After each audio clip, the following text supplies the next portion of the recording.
Hello, I'm doing a book review, and the book I want to review is Justice League Infinity. Now, this collects issues 1 through 7 of the comic book series Justice League Infinity, which were published by DC Comics in 2021, but this collected edition was published in 2022.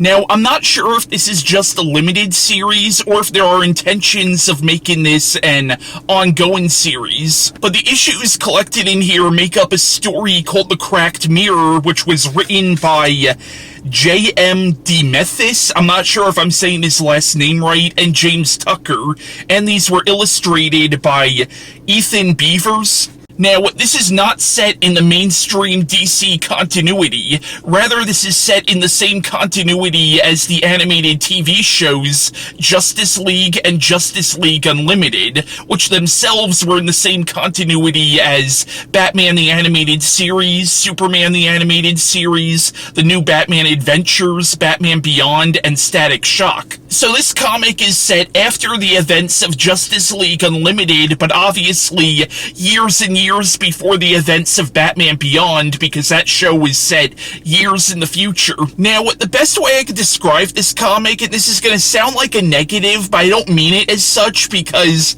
I actually did enjoy this comic, but this is basically Crisis on Infinite Earths light.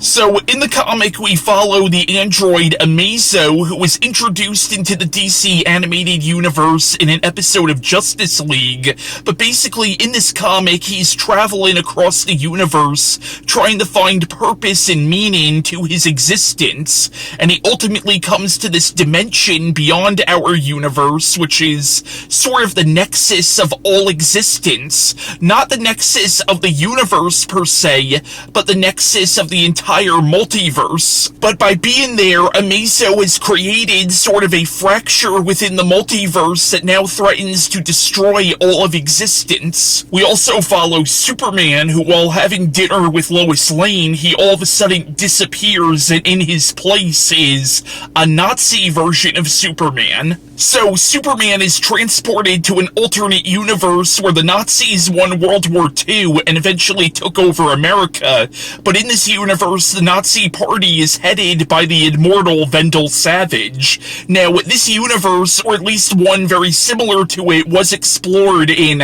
an episode of Justice League, but in this universe, Kal-El, when he landed on Earth, instead of being adopted by the Kents, he was adopted by this universe's version of Vendel Savage. And it turns out that all over the world, people are disappearing and being replaced with versions of themselves from other universes and timelines. We also follow John, or Martian Manhunter, who has previously quit the Justice League and has been living in India in the form of an old woman, but when he realizes something bad is coming, he has no choice but to join his friends in this battle for existence. So in the story, the Justice League has to travel across the multiverse to fix what's going on, and they end up teaming up with the Justice League of another universe. And it turns out that what's really behind this is a kind of a demon that represents the anti-life equation. But I recommend Justice League Infinity. I thought it was a pretty fun read, and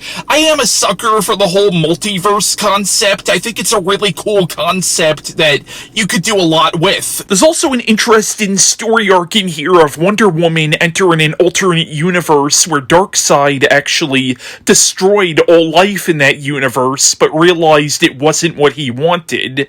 And in this universe, Darkseid also fell in love with that universe's version of Diana, or Wonder Woman, creating a really interesting dynamic between our Wonder Woman and this universe's version of Darkseid. And Overman, the evil version of Superman, is actually portrayed as a really tragic and sympathetic character, despite being a literal Nazi. It was also great seeing these versions of the characters again, because truth be told, I grew up with the DC animated universe versions of these characters characters, more so than the characters from the mainstream DC continuity. So if you are a fan of Justice League and Justice League Unlimited, or shows like Batman the Animated Series, Batman Beyond, or Superman the Animated Series, again, I would recommend checking this out.